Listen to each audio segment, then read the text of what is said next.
tonight's ball game. Here's Dave Cohen. All right, thanks, Mike. Again, we've got the Gainesville Braves and the Marietta Patriots, as you mentioned. Gainesville coming in, currently 5th in the standings of the 8 teams in the Sun Belt League this summer. They're 10-9, 3.5 games back of the first team, the first place Alpharetta Aviators. The visiting Patriots of Marietta come in at 5-15. They are a full 9 games back. Xander Sechrist, the University of Tennessee product out of Flowery Branch on the Hill. He's getting a few final warm-up tosses with the starting catcher, Mercer product Sam Stewart, and Max Bubba Lute, the right-hander out of Georgia Highlands College, will make the start tonight for the visiting Patriots of Marietta. So looking forward to a good one tonight. Again, tonight, Sunbelt Baseball, the Atlanta Crackers and the Columbus Chattahoots tonight down in Columbus. Gwinnett Astros are at Brookhaven, at Oglethorpe University, and the Wild Things of Waleska taking on the Aviators of Alpharetta. Tonight, uniform-wise, white pants, blue jerseys, blue hats for the host Braves. White pants, red jerseys, red helmets, red hats for the visiting Patriots of Marietta. So leading things off will be Travis Hammond, the center fielder. Checking those stats on the Sunbelt website, playing in his 15th game of the season. Hammond hitting .294, couple of RBIs. Here's the first pitch, and Sechrist delivers ball 1 on the outside corner. First pitch tonight, 7:08 p.m. Eastern Time from Gainesville, Georgia, right here on the banks of Lake Lanier. The left-hander winds, delivers, misses low and outside, ball 2. And this is where Xander's had a little bit of trouble finding the strike zone early on. 2 balls, no strikes to count. Travis Hammond, Wade Richardson, Preston Welchel, top third of the order. The 2-0 pitch hit into the air. This is shallow center, shading on over, sunglasses on, up to make the catch in center field is Carson Pato, the Southern Miss product, 1 down here in the top of the first. And you see defensively for the Braves, only changes really tonight than the last time you saw him play, Dave, was the right field, the right side of the infield, and also with Vasio Frazier playing for the outfield for the Braves. Yeah, the only game we missed was the continuation game this past week. It was a midweek Tuesday, I believe, right here. Correct. Gainesville lost that game 3-1. Here's the second baseman, Wade Richardson. He takes a strike on the first pitch from Sechrist. Richardson, starting second baseman in 16 games, hitting .262. 6 RBIs on 11 hits this year. Another strike on the outside corner. That's pitch looked off the plate. Home plate umpire calls it a strike. Sechrist quickly ahead in the count 0-2. Left-handed bat here of Richardson. Here's the 0-2 delivery, and that misses high. And the count now, ball and 2 strikes. 1 down here, top of the first. Sun shining brightly. And the lights are on here at Ivy Watson Field. Sign from Stewart. Sechrist delivers, misses way outside. The count even at 2 balls, 2 strikes. Yeah, that was just a bit outside. He got really that outside corner. They got the call strike with the start this at bat. That's where he can work all night long. Count even, 2 balls, 2 strikes. Sechrist winds, delivers, and this one here is going to be a chopper, and it will find its way on a 1-hopper out into right field. First hit of the ball game off the bat of Wade Richardson. He comes up with a single to right, and we'll bring up the number 3 hitter in the order for Marietta, the left fielder, Preston Welchel. Welchel out of Coastal Alabama Community College.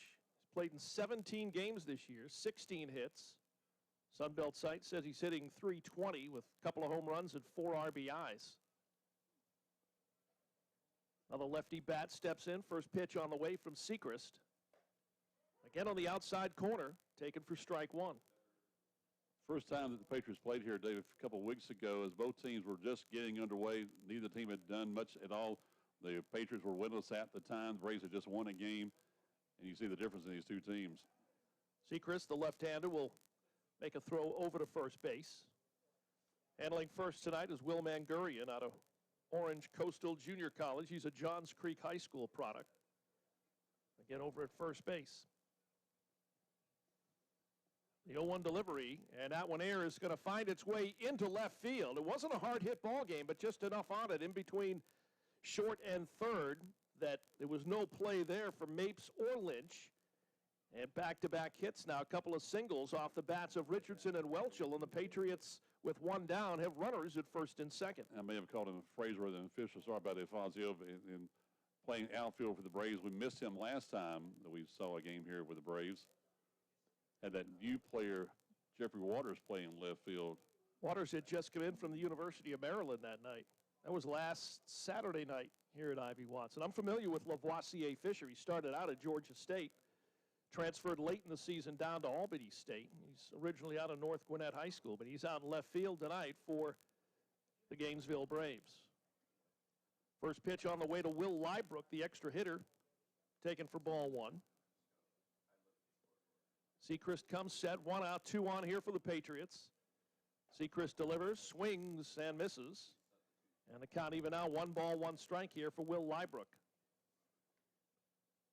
You can see how effective Dave Zander's fastball is. If you can get a second pitch located better, you're going to be really something to see him in the future. Liebrook, a .310 hitter at 11 ball games, a home run, 6 RBIs. This one here could be 2 to short. The second for 1 on to first. Gainesville turns the double play, 6 to 4 to 3. Mapes to Burney to Mangurian, and Liebrook. That'll close things out for the Patriots. They started out with a little bit of a threat after the first out. They had back-to-back singles, but a double play off the bat of Liebrook, and we head to the bottom of the first. We're scoreless with Gainesville coming to the plate. And we got much more for you as you're tuned to Gainesville Braves Baseball on 97.5 Glory FM.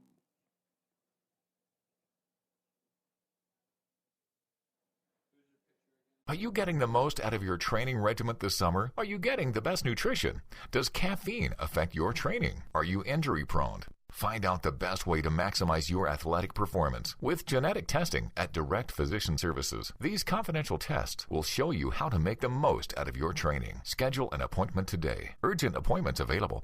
Call 770-530-3342 and find out more about Direct Physician Services at dpsga.com. At Kroger, we go over and above to make sure we have the freshest stuff in our stores. That's why we get secret shoppers to do pop inspections.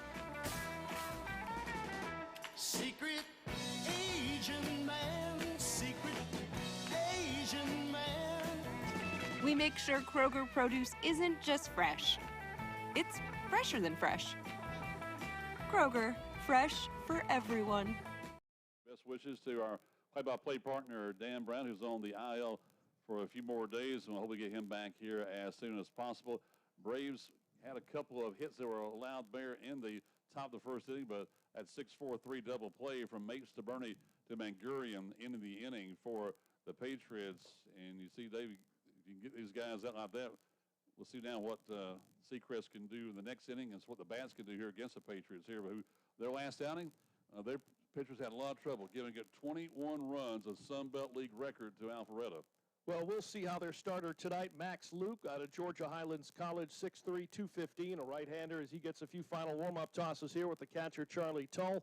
We'll see what he's able to do. Top third of the order tonight for Gainesville, Carson Pato, the center fielder, followed by the shortstop, Will Mapes, and the designated hitter, Josh Schuler. Pato, one of the 5 All-Stars for the Braves. He had a very interesting at-bat. In the bottom of the 4th inning, bases were loaded. He thought he had a bases-loaded walk. I listened to the broadcast. He had to dive out of the way of getting hit, and they called it a strike. Then he ended up striking out.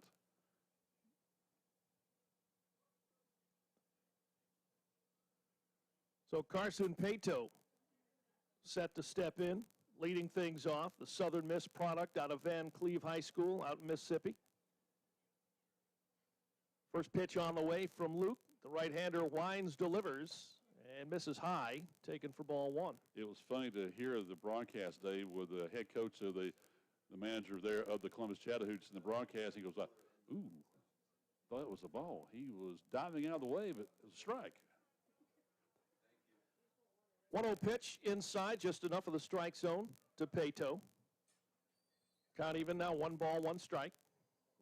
No runs on 2 hits so far for Marietta. That pitch misses low and inside. 2 balls and a strike. Mapes in the on-deck circle here for Gainesville.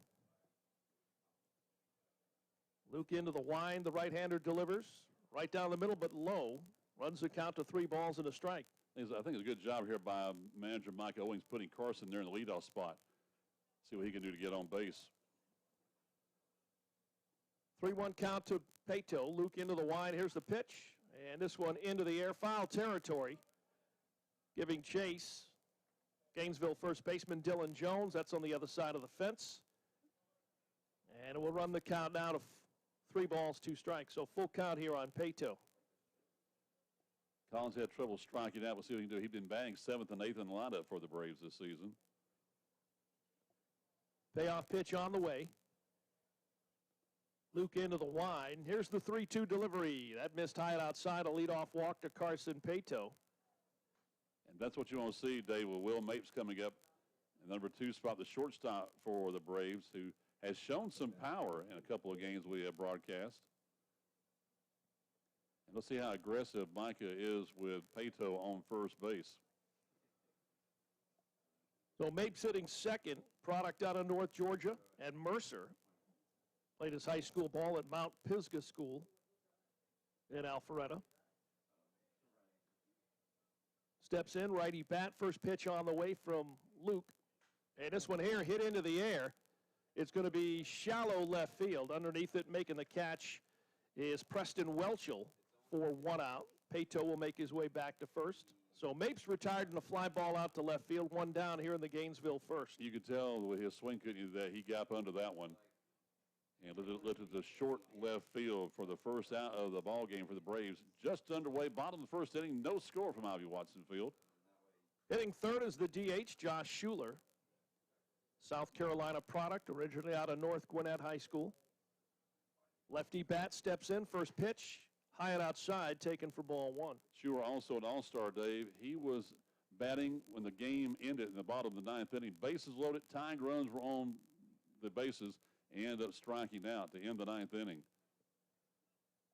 Ball and no strikes. Luke checks the runner, which takes off. Here's the throw down to second, and sliding in safely. A little awkwardly, a lot of legs and arms flying all over the place there for Pato, but he picks up a stolen base. And he is aboard down at second, and we got a 1-ball, no strike count here to Josh Schuler, the DH. You sure can get a hit to the outfield, Dave. You're going to score Carson Pato.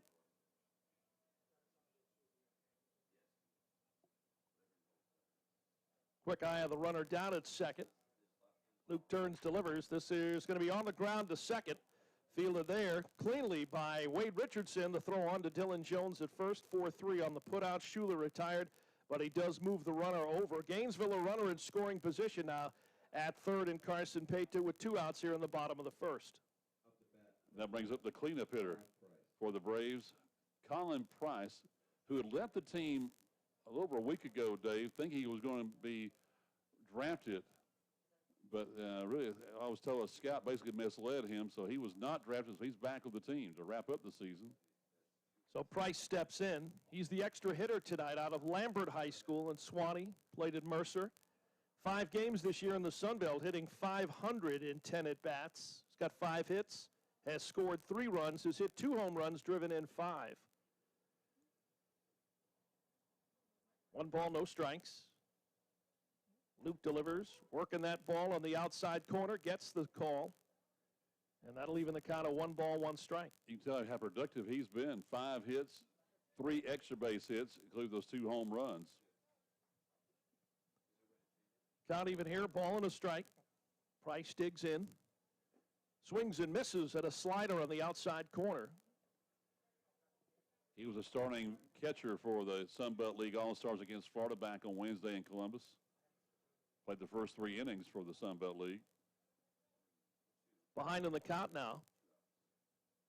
1 ball, 2 strikes, 2 down here in the inning. Runner at third for Gainesville. Luke turns, delivers, and this one here is going to be a chopper just over the mound. Fielded there by Richardson. The throw on to first to Dylan Jones just in time. Price retired again on a 4-3 putout. Gainesville will strand a runner in Pato at third. At the end of 1, it is Gainesville nothing, Marietta nothing. As you're tuned to Gainesville Braves baseball.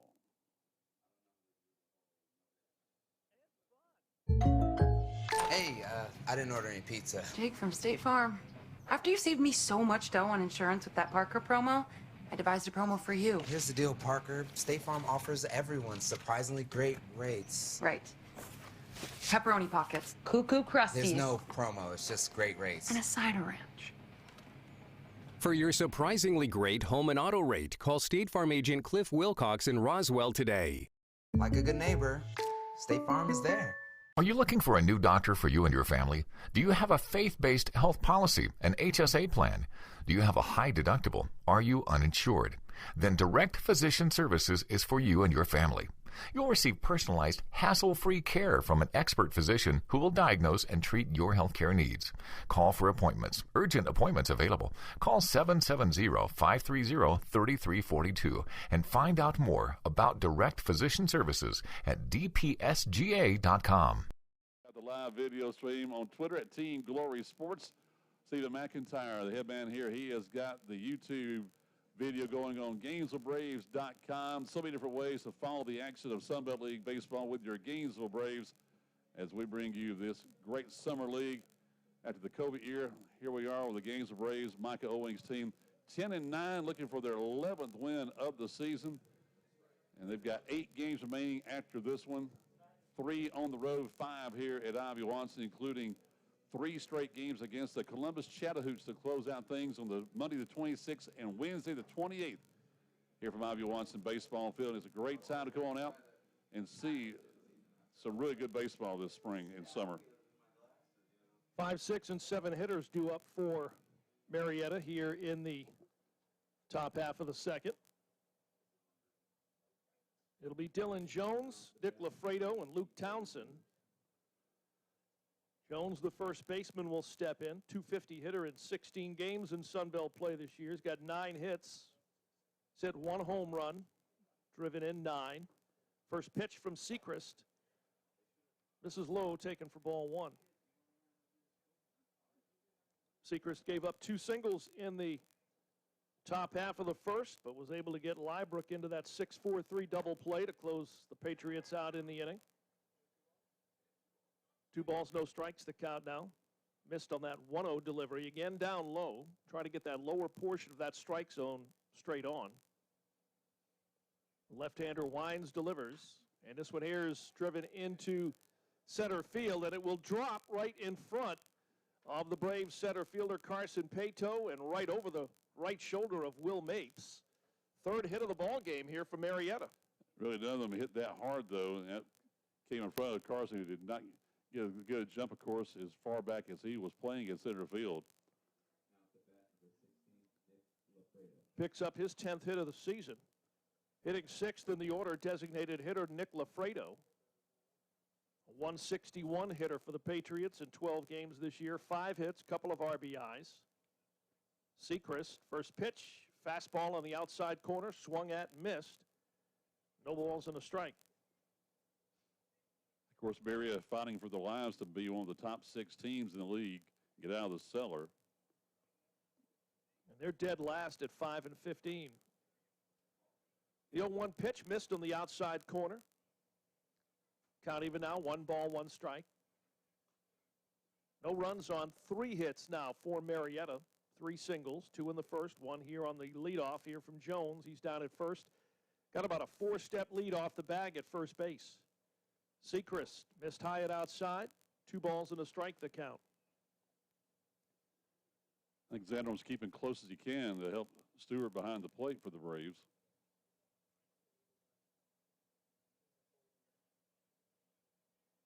Two-one delivery. Sechrist out of the stretch. Strike on the lower inside corner. That's tough to get the bat around on. Evens the count at 2-2.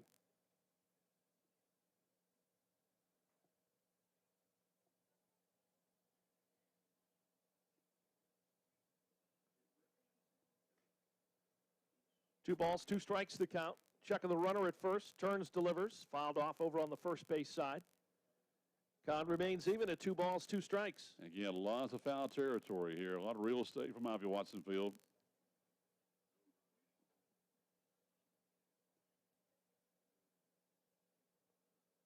Right-handed bat of Nick Lafredo. He's the DH tonight, playing in his 13th game. Quick throw back over to first. almost caught Jones about a step too far off the bag at first, but he dove back just in time. He may have been going on that one. Count even, 2 balls, 2 strikes. Here's another turn and throw to first.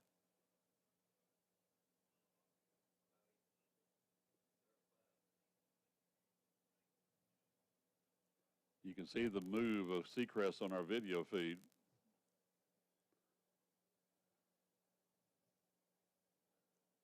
Count even, 2 balls, 2 strikes. Seacrest back-to-back throws to first.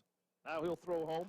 And this one here, hit on the ground, could be 2 to short. Mapes will send it over to second for 1, on to first. They turn another double play and erase Jones down at second.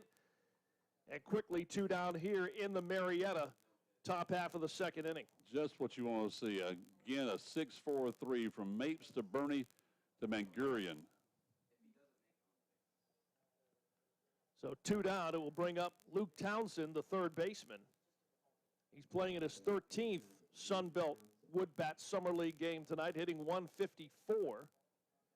4 hits, 3 runs driven in this year. And a first pitch from Seacrest, right on the corner for a strike, 0-1. And it's got to help Xander's. I think his confidence also, Dave, know the defense behind him can do the job. Good feed by Mapes, a good turn by Bernie, the Reinhardt Eagle. The 0-1 pitch fouled off over towards the Marietta dugout. Again, white pants, red jerseys, red helmets tonight for visiting Marietta. No balls, 2 strikes the count here to Townsend. 2 down here in the top of the second. Seacrest, the sign from Stewart. The left-hander turns, delivers on the ground to short.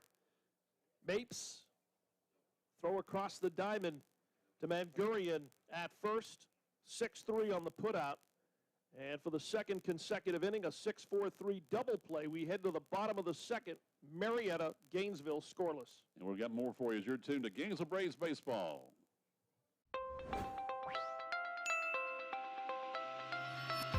Harmonic noise, the unfortunate byproduct of modern electronics, is causing you to pay for electricity you don't use. LEDs, smart appliances, chargers, and more are spawning harmonics that cost you money. By filtering harmonic noise in your power system, Tune reduces your home's use of electricity. Your Tune filter starts to save money on electricity the moment it's installed.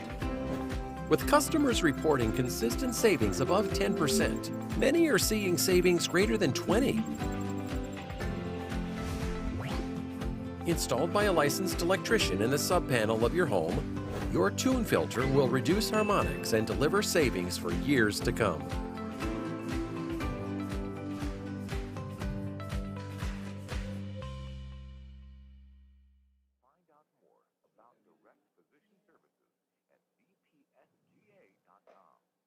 Even there with Dr. Alan Painter of Direct Physician Services, if you have a problem on the weekends, give them a call there at the number you just heard, and they'd be glad to help you there at Direct Physician Services at Quillen's Corner in North Hall. Tell me you heard about it on 97.5 Glory FM. Your home with the Gainesville Braves. Dave Cohen, Mike Warford with you here from Ivy Watson Baseball Field. Bottom of the second inning as Xander Seacrest got, again, help from his infield. Another 6-4-3 double play, 2 DPs, and 2 innings for the Braves, and see what they can do now. They stranded a runner on third base in the bottom of the first innings. We start the bottom of the second.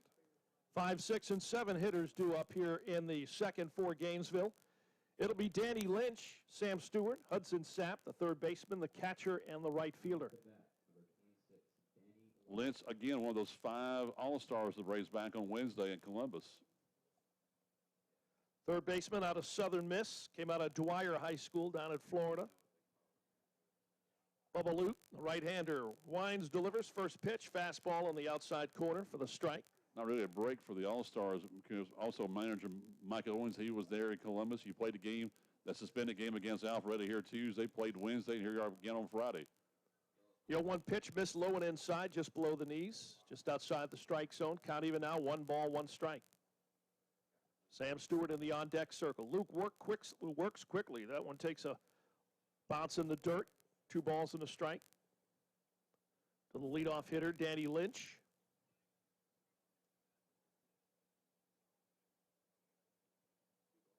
Lynch hitting .237 at 12 ball games this year. for Gainesville. 9 hits. Said 1 home run, has driven in 8. Interesting, he has walked 6 times. So patient at the plate, hits this one on the ground to second. Ground ball to Wade Richardson. Richardson fields it, the throw to first to Dylan Jones in plenty of time. 1 down here in the Gainesville second. I think what's interesting about Danny is he throws right and bats left, which I think that's very unusual for a third baseman.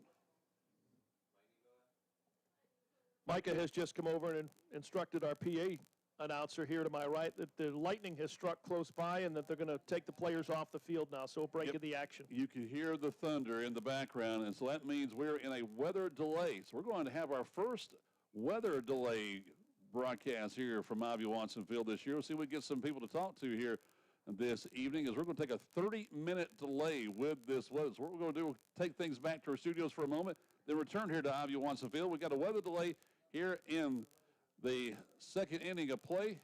We're back with more Gainesville Braves baseball.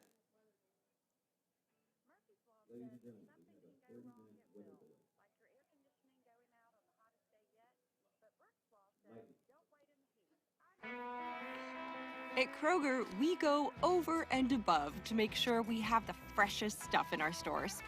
That's why we get secret shoppers to do pop inspections. Secret Asian man, secret Asian man. We make sure Kroger produce isn't just fresh. It's fresher than fresh. Kroger, fresh for everyone. Hey, I didn't order any pizza. Jake from State Farm. After you saved me so much dough on insurance with that Parker promo, I devised a promo for you. Here's the deal, Parker. State Farm offers everyone surprisingly great rates. Right. Pepperoni pockets, cuckoo crusties. There's no promo, it's just great rates. And a cider ranch. For your surprisingly great home and auto rate, call State Farm agent Cliff Wilcox in Roswell today. Like a good neighbor, State Farm is there. You and I can talk. We can talk about all kinds of sports.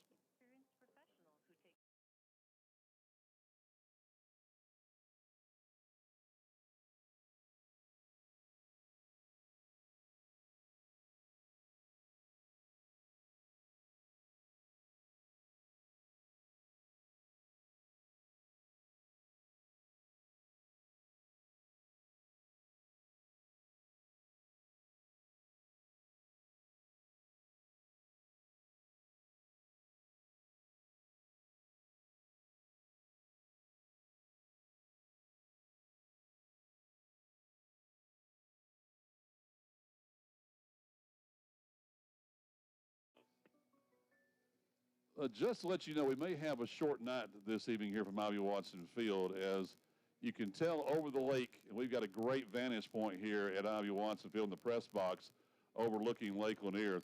As every time there's a lightning strike, the clock starts over again with another 30 minutes. So this is going to keep resetting over and over again.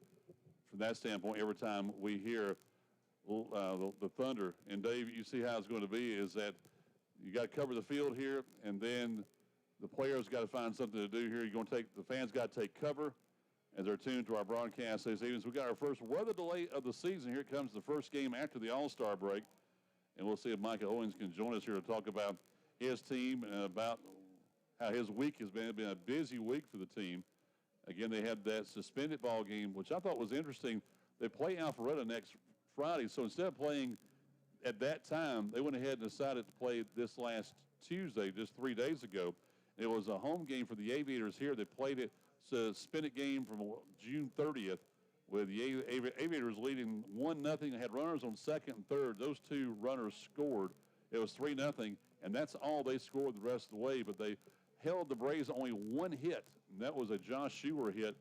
The run came when the pitchers walked the bases loaded and then had a wild pitch, scoring the lone run for the Braves back on Tuesday. Then we had the All-Star game with those 5 representatives I mentioned, along with manager Micah Owens at the game down at Golden Park. There we go. He's going to put a microphone. We got, again, this is true live radio at its very best when it comes to this weather delay with the lightning here, and you hear the thunder again. It'll be another 30 minutes from that standpoint. So it's raining somewhere between here and Browns Bridge in Forsyth County. Micah, good to see you, buddy, from that standpoint. So tell everybody what the process is right now with this. Yeah, Mike, good to see you too. And pretty much I talked to Russ and Rusty, and we're not going to do the whole 30-minute protocol, especially if it's not raining. So once the lightning clears, 5 to 10 miles out, we're within 3 right now, so we just had to pull them off. Okay, and that's how the rule will stay from the Sun Belt League. And so you'll let us know when it comes to that. So let's talk about your week. It's been a busy week. It has. We played here Tuesday night to finish that game in Alpharetta, and then I went down with our guys. We had 4 guys represent us, well 5, but Danny couldn't go. And then I went down with Corey and coached our all-star team for the Sun Belt against Team Florida down there in Columbus, and we were hanging with them early and just too many walks on the pitcher side. Yeah, I heard 15 walks by Sun Belt League pitchers was the difference of all game 5 in that 7th inning. I thought it was funny. I was listening to the broadcast back on Wednesday, and the Columbus Chattahoochee coach was in the press box talking there on the air, and I heard that 4th inning when Carson was at the bat there with the bases loaded. He goes, I thought that was a ball. He dove out of the way. He almost got hit by the pitch, and they called it a strike. And next thing you know, it just went the other way for us. Then there's Josh up there, Josh Sheward, to end the 9th inning. And there were the bases loaded, so you had our chances there. We did, and we just couldn't put it together. Timely hitting in that game, and you can't walk that many guys. Oh yeah, especially in an all-star game. I mean, you're there, you're the best, supposedly the best in the league. And you're there to throw strikes and keep us in the game and try to win. It's a competitive thing. Georgia, Florida always is. Well, I loved how it was that you had a different pitcher every inning for the Sun Belt League Wednesday night. We did, and that was the strategy going in. We only carried 12 arms down there, and we were able to get, because of some of those guys got in trouble, we were able to get all 12 of them in. We actually had lost, and we asked Team Florida if it was a situation, could we throw the 10th? I was going to ask that question. You beat me to the punch. That was really funny. I heard the radio go, anybody know what's going on? We're playing the 10th inning. What's going on? The game should be over, shouldn't it? So I loved how you did that. Yeah, that was predetermined for the game, and it was a situation where Corey really wanted those guys to get an inning, after it's a showcase, isn't it? Yeah, it is, and I'm thinking, I'm talking to Todd, but in the future it might be worth it to play 2 7s, and then you can carry maybe 2 full squads, because you had some guys even on our squad, arguably, that should have been down there. A couple more arms, a couple position guys. That's a great idea. I like that. That's something they'll come up with in 2022. Talking with Mike Owings, the manager of the Gainesville Braves, and his weather delay with lightning. You can hear the thunder in the background here from Ivy Watson Field. And I've seen some weather situations here. It's been funny here at Ivy Watson Field in the 35 years of this ballpark. First weather delay we've had here at this ballpark this season. You've gone through that. So how do the players react to some of this, Michael? I'm not sure. We haven't had a rain delay and then pick the game back up day of. We've only had the 2 rainouts that we've made up so far. Mm-hmm. One, we completed the 9-inning game this past Tuesday, and then the other one was a doubleheader, which, we swept the doubleheader. We got another one scheduled very end of the season on a Wednesday. We got a doubleheader here, but we haven't had to pick one up, after a short rain delay, 30 minutes or whatever, so we'll see. So the big question, I guess, is going to be how's it going to affect Xander? Well, the good thing, and he's only thrown 2 innings. He's only thrown about 30 pitches. So if he's good to go, we'll give him a little bit of time to loosen back up and send him back. If he's in that 40-plus range, we're definitely taking him out. But he's only around the 30 mark. Go back to Monday and about how the Major League draft went for your players. Yeah, so big day for Reed Trimble. He was with us only a couple weeks, and then I knew he was going to some pro workouts. And it was funny, ironically enough, none of the clubs he went to the workouts for got him, and he didn't even know the Orioles were interested in on him. So he ended up going 65th overall in the second, I guess what they call it. It used to be supplemental, but now I think it's collective bargaining in the second round of the collective bargaining. And 65th overall, and he pretty much doubled his salary right away because everybody else was thinking he'd go in the 4th, 5th round, which was slotted more in the 400,000, 500,000 range, and I think he's going to sign for over $1 million. Oh, well, you want to talk to me about buying a radio station? I'll be glad to talk. We'll read if that's it. Feel the raindrops coming through our window here, so let me cover some equipment here as we talk with Michael. Okay, great. You're going to close the window for us. That'd be good. So it is raining here from Ivy Watson Field as we bring you Gainesville Braves baseball here on 97.5 Glory FM. We have that live video stream on Twitter and also on YouTube, and the field is covered. And so get that coming in here from that standpoint right there. We get that closed a little bit more, we'll be in good shape, I think. So, all right, so we're good to go for that. Talking with Mike Owings, the manager of the Braves. So it's always good, I think, from the standpoint, if Reed can go, then anybody can go, and we wish that Colin had gone. Yeah, and I was shocked. I talked to a number of clubs leading up to the draft, and everything I heard was Colin was going to go late the second day, which is still top 10 rounds, or beginning of third. So kind of in that 8 to 12, 13 round range, and he had kind of thrown out his number, what it was going to be, and I'd helped communicate that to some clubs too. And he didn't have an agent, so I just helped him on the side and contacted clubs on his behalf, and we were blown away that he didn't go day 2, top 10 rounds. Everybody told me, and then during the draft day 3, that 11th through the 20th round, I was in talking to some clubs, starting late morning through the afternoon, all the way through the 20th round, and they were all telling him if he's still there, they're interested. They're going to make a run at him, but nobody did, and he was extremely disappointed, as imagined, and he considered not even going down for the All-Star game. And I told him, I said, listen, man, God's got a plan. We don't know what it is.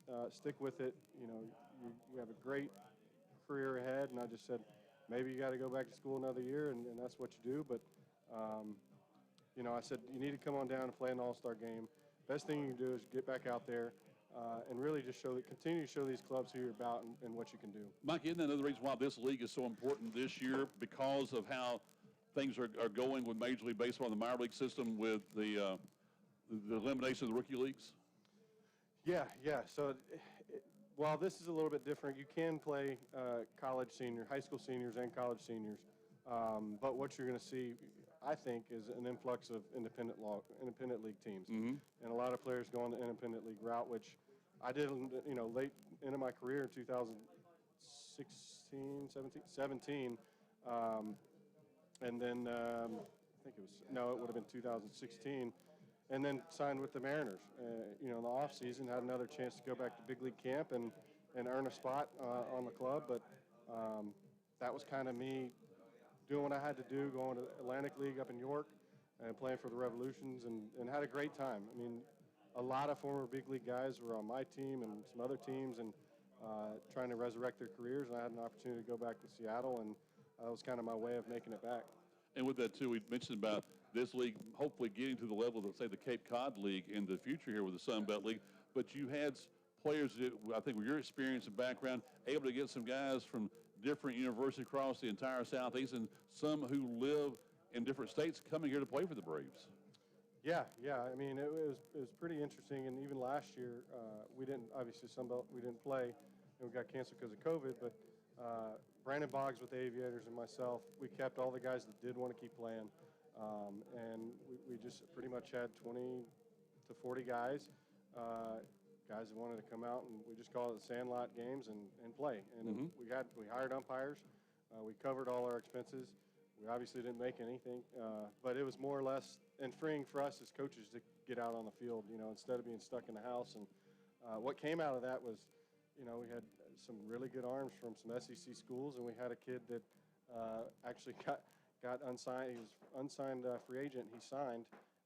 Great story. Braden Zarbniski. He was a fifth-year senior going to West Virginia. Signed with the Phillies. They gave him $15,000, paid for the rest of his school, and he went down to spring training this spring, earned a job in high A, and then he's pitching Double A right now. Wonderful. As a closer. How about that? That'd be what the Reading Fighting Phils in, wouldn't it, from that standpoint? They're in the Eastern League. How about that? Yeah. Well, we're talking to Mike Owings here, and with that, too, you mentioned about, I think really the business model is increasing with the commissioner who's the manager of the Marietta team now with Tom Pratt, with what you and Rick Clark have been able to do here with the Braves and what they've been able to do with the new team down in Columbus. To me, it's a lot of exciting things, what could happen here in the future with just what your two teams have done. Yeah, it's exciting. And the Aviators doing a good job now. I don't know. They're their best year ever. Yeah. And Brandon Boggs, obviously, he's a good buddy of mine, former teammate of mine, Georgia Tech. And we played amateur summer ball down with the East Cobb Yankees. So I've known Brandon a long, long time, and he had a solid pro career. But I will just say, Todd relieved his duties with the Patriots. He's now just focused on leading the league and being the commissioner. So great. Okay. He's no longer doing that. Okay. Yeah, I think it's a bright future for the Sun Belt. I mean, it makes sense. I went to the Cape my sophomore year out of Tech, but if something like this was in my backyard back then, and I could stay at home, you know, play 4 days a week, get on the lake, enjoy a summer. I'm like, who wouldn't, you know? Get to play for my hometown team, too, you know? Absolutely. Yeah. All right, to catch with that, I didn't know Todd had relieved his duties, so he is the commissioner of the league. So what's happening now with the Patriots? Yeah, I forgot. They got a couple guys that took over kind of. I don't even see. I'm not sure who the head guy is now, but Okay. he was helping with Todd after Paul Fletcher had left, you know, early in the season. And then Todd, I didn't realize it till just the other day when Todd told me down at the All-Star game, but it's just too much. I mean, he's got a lot on his plate. Yes. He's texting me, you know, before the game to see how our weather looked up here, and at the time I was telling him great, but now I got to text him, tell him we're on the delay. But the good thing about that, you know, this field drains really well. Yes. We're already seeing a little bit of puddle over there at first and third, but hopefully it clears up pretty quick and we get this one underway so we don't have to finish it and play another one. You mentioned our umpires, Russ Nelson and Rusty Griffin, and they're two of the best when it comes to taking care of the players here with the team. So we'll see what kind of delay we got here. So you're in a weather delay. Micah thinks is always. I don't know about those guys. You hey, know what? It's his. Top that standpoint. They're in the rim, so their heads are getting big now. Yes. No, always a pleasure, Mike. You do a great job, and I really appreciate it. You'll get them on? Yeah, get them on. Rusty, get over here. Yeah. Come on, Rusty. He's done it before. As we're in the weather delay here from Ivy Watson Field. Yeah, he's got a story, too. I've heard the story from Gene Anderson, that kind of thing, Rusty, as that kind of thing. So we'd love to get you. What did you say? Yeah, I was going to say Gene now. Yes. I don't know about Gene. No, all three of those guys are great guys. And, again, appreciate all you do and being here with us. And bless you, bless the audience. All right, so they're going to let us know when we're going to play, if we play from that standpoint. So we'll see if this weather passes over. Anybody got a radar? We see what's going on, and maybe get this thing over with in a few minutes. So let's get back to what you're doing, okay? I appreciate it. Yeah, you stay here out of the weather if you want to. We'll take care of you, okay? I got to make sure all my guys don't leave. They probably want to go to the gas station. There you go. Good point. All right.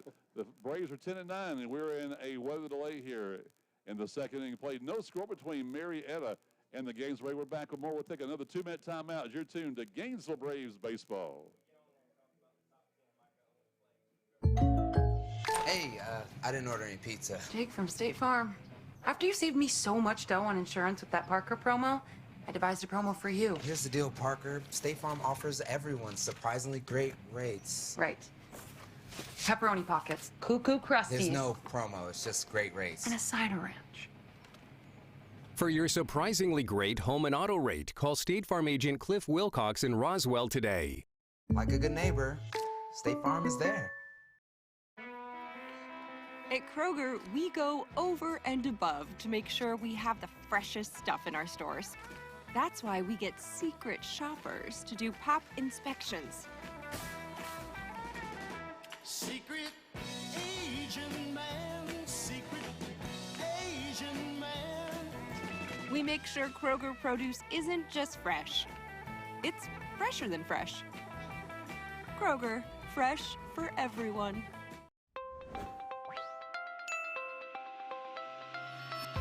Harmonic noise, the unfortunate byproduct of modern electronics, is causing you to pay for electricity you don't use. LEDs, smart appliances, chargers, and more are spawning harmonics that cost you money. By filtering harmonic noise in your power system, Tune reduces your home's use of electricity. Your Tune filter starts to save money on electricity the moment it's installed. With customers reporting consistent savings above 10%, many are seeing savings greater than 20%. Installed by a licensed electrician in the sub-panel of your home, your Tune filter will reduce harmonics and deliver savings for years to come.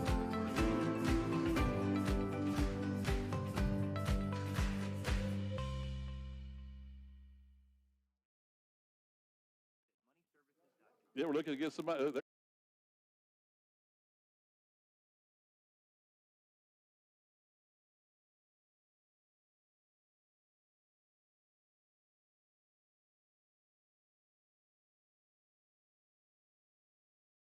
Play here, rain falling here at Ivy Watson Field on the shores of Lake Lanier. No score between Marietta and Gainesville. All right, so, ready to go? Talk to me here.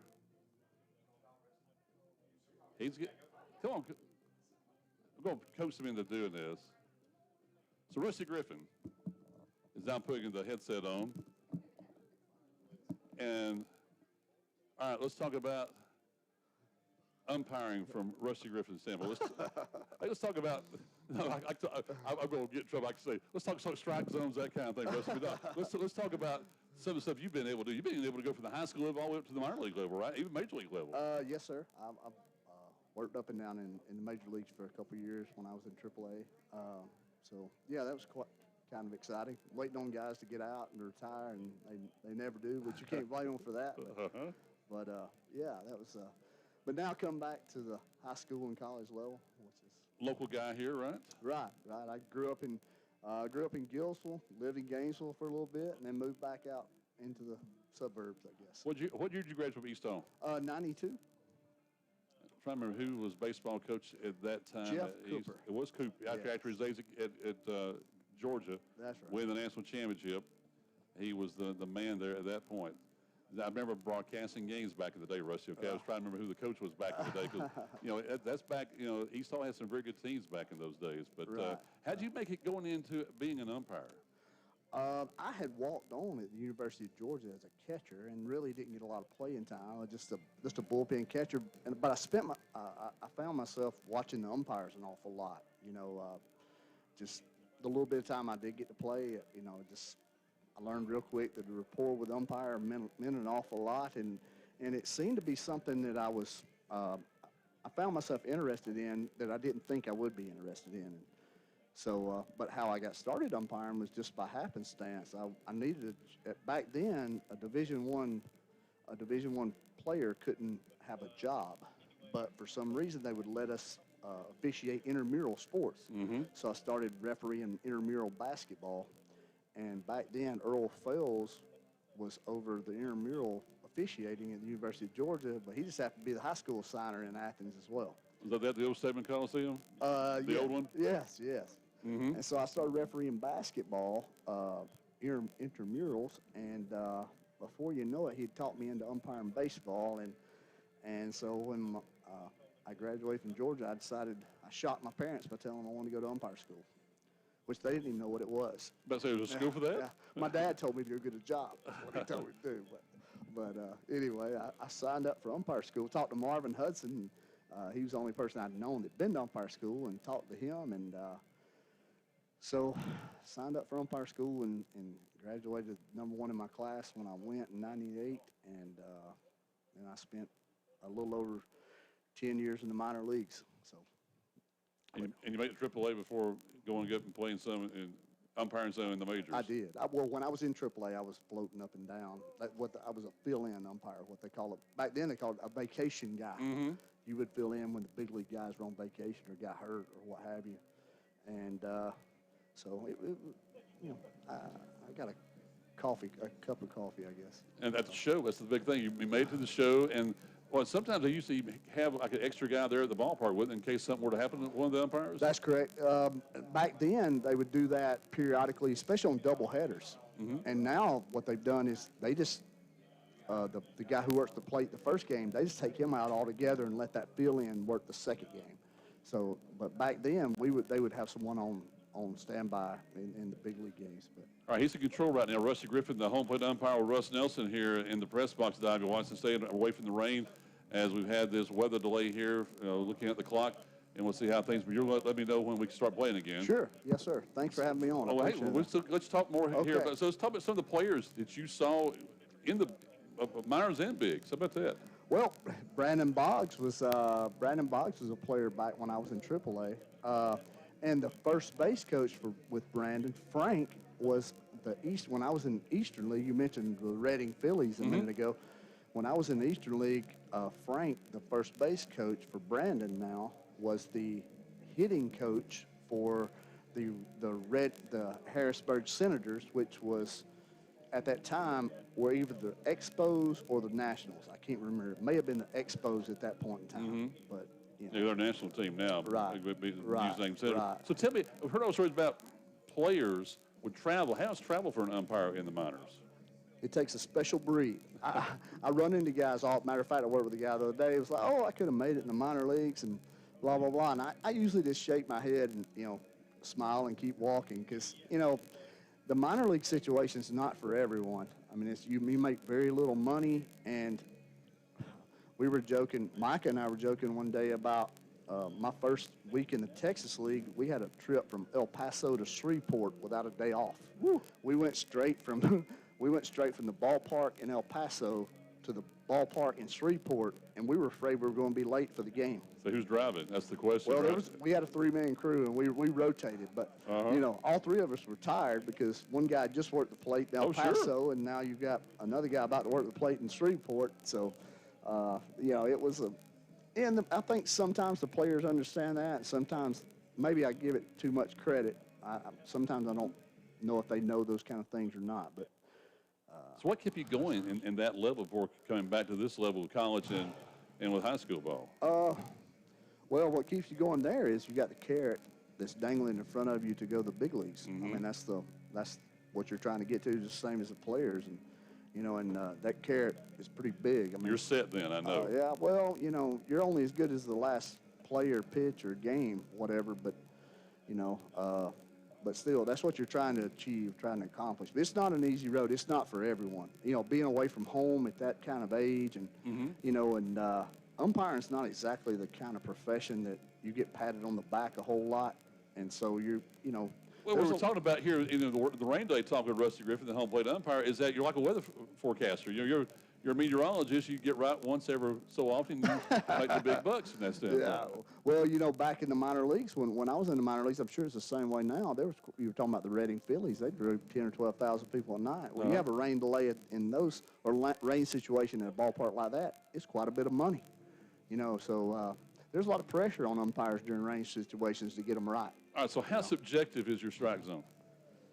That's a tough one for you, okay? Hard supposed to ask you from that standpoint. Well, I guess the correct answer would be it's got to cross the plate, right? There you go. Right. I guess it's got to cross the plate. So I know, talking to them guys, does the rules change from one level to the next, and you got to keep up with all those to make the right call all the time? Now, that is a difficult situation. I work, you know, I work in the SEC and ACC and the Sun Belt conferences, and then I do high school too. I did a state championship this year in high school. So I heard about that. You know, congratulations. Thank you very much. That's an honor. It's funny. I joke because I think it was harder to get a state championship in baseball than it is to work in a big conference tournament. So more politics involved. You said it, I did. Absolutely. You said it, I did. Yes, so, we know how it is. Yes. Yeah, but it is. The 4 letters are GHSA. Yeah. You can ask my wife. I'm constantly studying up on the different rule changes, and I'm asking my partners too. You know, so it's something you got to stay on top of. And you wish they just make it unilateral, wouldn't you? If it's going to be a rule here, let it be a rule all the way down. It's just not that way. No, it's not, because you take.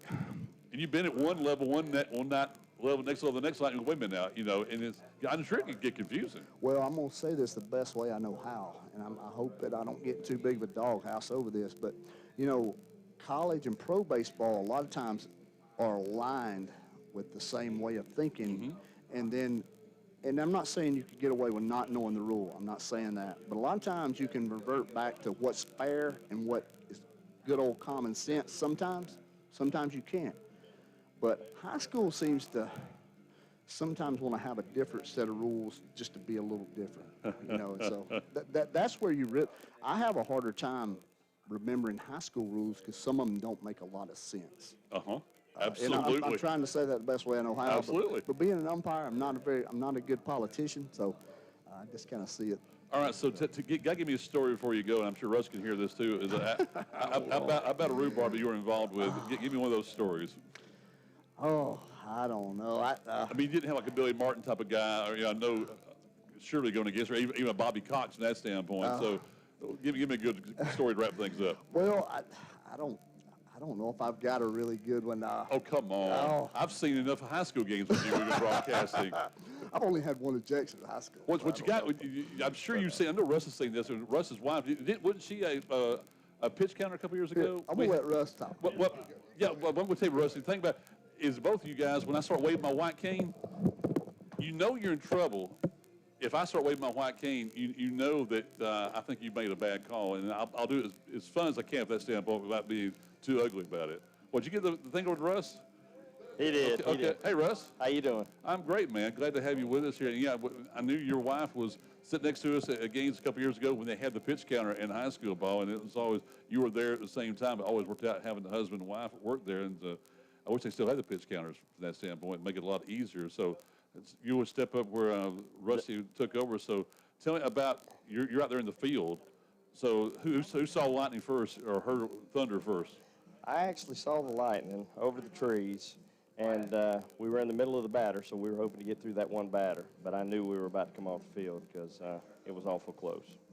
So how about weather situation you've been involved in? I'll tell you my story. I was here, oh, goodness, back when Micah was playing probably, early 2000s here, and there was a tornado was coming right at us, and they called the game, and everybody was in the downstairs in the concession stand. They cleared the field, and you imagine, there's Wayne Vickery with his team downstairs. Everybody was down there. I'm up here and didn't have a ride, and it's okay, game. Everybody just scattered. It was like, okay, I'm there with the SRO, and he's going, okay, Mike, what am I going to do? He's like, okay, let's go. And one of those type things, and you end up, because you see this vantage point, you're going to see weather coming right at you. Sure. I've had two of my more interesting weather delays here, actually. And one of them was a sun delay because of the red roof that is out over the center field wall. Early in the season, before time changes, the sun hits the rooftop, and it comes straight into home plate. Yes, sir. And when the catcher says, I can't see the ball, I get worried. Mm-hmm. At that point, we got to stop. And we had about a 15, 20-minute delay for the sun. We've also had a fog delay here before.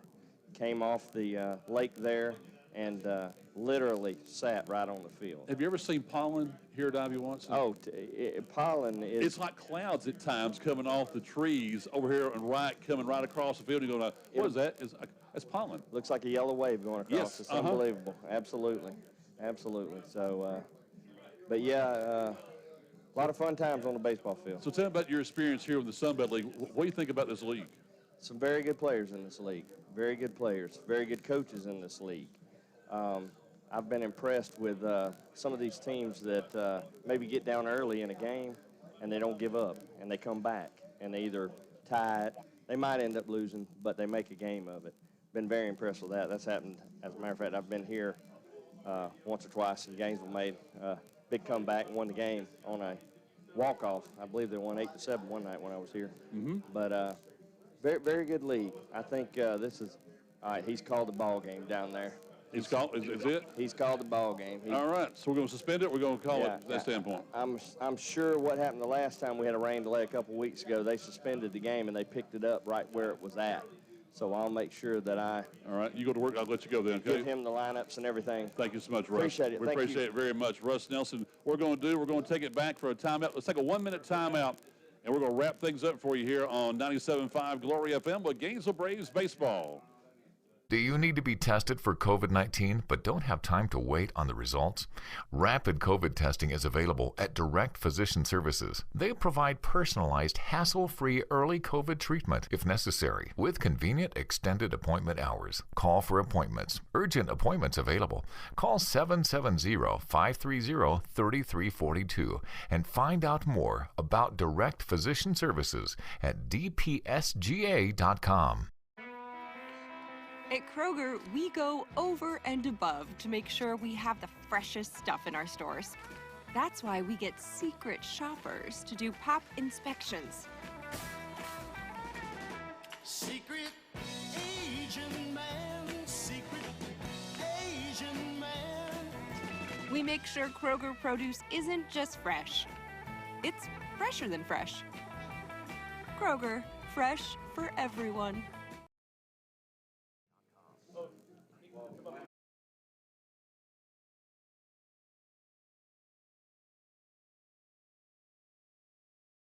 And we're back here. The game has been called in the bottom of the second inning. No score between Marietta and Gainesville. We're going to get the official word here in just a few moments. I'm laughing here, and they're saying, what are you laughing about? The #1 KISS fan in the world got them to play KISS on the PA. I'm impressed. I really am. Not just one song, Mike, but two. Oh, I only heard this one. And of course, it is, to me, their song. I want to rock and roll all night from that standpoint. And he has been to more KISS concerts than anybody from that standpoint. So we can talk about one next rain delay about that, Dave. August 29th will be number 60. That's amazing. Rick Bennett back at station. He's just doing. I'm not worthy. I'm not worthy from that standpoint. So I hope you enjoy our broadcast as short as it has been this evening. Online at WGTJRadio.com, through TuneIn Radio, at home in your Amazon Echo, and of course the video streams on Twitter at Team Glory Sports, and also on the Braves YouTube channel. Hope Rick Clark's enjoyed our broadcast down in Orlando, as they have called this game. First time it's happened to us here this season, as we're in the bottom of the second inning. They say no more, and so they're looking at finalizing. The teams are scheduled to play at Panthersville, home of the Georgia State Panthers, tomorrow, and they are looking at making this game up, resuming it as a suspended game at the bottom of the second as part of a doubleheader. And would they play 2 7-inning games? There's a lot to work out here between Mike Owings, and as you heard, the new manager of the Marietta Patriots did not even know until Mike had told me that Todd Pratt had relinquished his duties back during the All-Star break, Dave, that he's now just the commissioner of the league. Joe Austin is listed as the head coach of the Marietta Patriots. You know, I could see very well tomorrow night, ballpark in Panthersville. You know, we're this late in the season. Maybe you finish this game at Panthersville and then play a second game, go 7 innings, and play the 2 and make sure you get them in. And that's the big thing. And here we are in the bottom of the second inning. Braves have been helped out by 2 double plays. And they had the one hit stranded man. Well, they didn't hit. They had the guy stranded on third base in Carson Pato. And so Xander Sechrest was a starting pitcher, but he's done that. That's going to affect your pitching because Blake Wehunt's the scheduled pitcher for tomorrow night's game. So he'd be, I'm sure, the pitcher in game number 2. Then Mike Owings now got to work on getting the bullpen there for this suspended game tomorrow night if they play it down at Panthersville. And again, we're still waiting to get the final word here before we end our broadcast this evening against the Braves baseball. Our next broadcast comes up on Wednesday as the Brookhaven Bucks will take on the Braves here. 6:45 pregame show, first pitch at 7:05.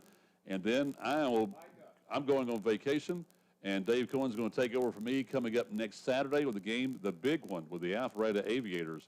That comes up next Saturday. And then Monday the 26th, the Columbus Chattahoots are here for a single game on the 26th. We'll wrap things up on Wednesday the 20th with 2 7-inning games as part of a doubleheader. One of those was a rainout down at Golden Park earlier in the season. They'll play that as part of a doubleheader because it's just the distance between here and Columbus. They're going to play all the games here at Ivy Watson, and it's going to help us out. So we'll see about home and that kind of thing, working that from day. But it should be a lot of fun here in the last few games. We still have got these games, again, Wednesday, Saturday, and the 3 more games. So 5 more games here from Ivy Watson Field this year.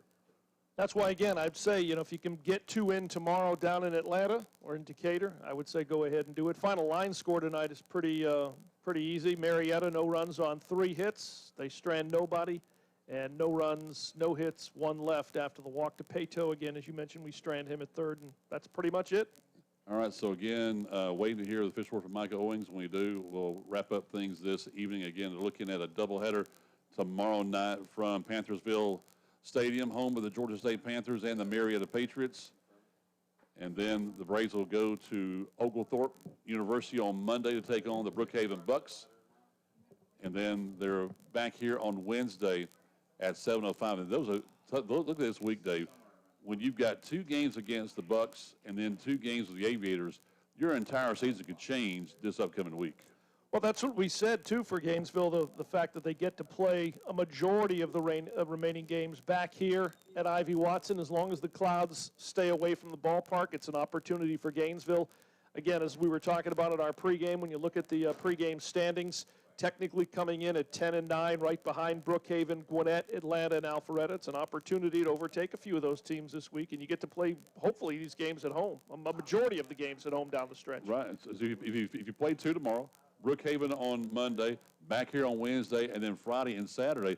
That's 6 games between tomorrow now and next Saturday. That's going to be taxing on the bullpens, of course, especially, and also when you're starting pitching. But then you can see, hey, if you could go 4-2, even 6-0, you could be right there at the top and maybe one of those 2 teams that might get a bye in the first round of the Sun Belt League playoffs. Yeah, I know you're waiting to hear something from Mike Owings, but I'm not sure he's close enough that we're going to find out exactly what the situation is. All right, so May have to wait. we may wait. So, again, hope you enjoyed our broadcast of Gainesville Braves baseball. Our next broadcast comes up on Wednesday here from Ivy Watson Field, starting at 6:45 with the Kroger pregame show and first pitch at 7:05. And the weather's really not that bad right now, is it? Well, it's funny. Everybody leaves and it stops raining. Reminds you of what the major leagues have done from that standpoint. They have officially called the game, right? It is suspended. Yeah. So they're not going to change their mind from that standpoint. Well, you can't. There's barely any players left here at the ballpark. Say they all hit the parking lot. They all got probably things to do on a Friday night. And so we're going to wrap things up here. Hope you've enjoyed our broadcast of Gainesville Braves baseball. The game has been suspended in the bottom of the second inning. No score. Gainesville nothing. Marietta nothing. Stay tuned to our next broadcast of Gainesville Braves baseball coming up on Wednesday. Again, no score here. Bottom of the second inning. The game has been suspended. Stay tuned and go to the website, GainesvilleBraves.com, and also to SunBeltLeague.com to find out all the details about the situation with tonight's ball game and what will happen coming up with the next game coming up tomorrow.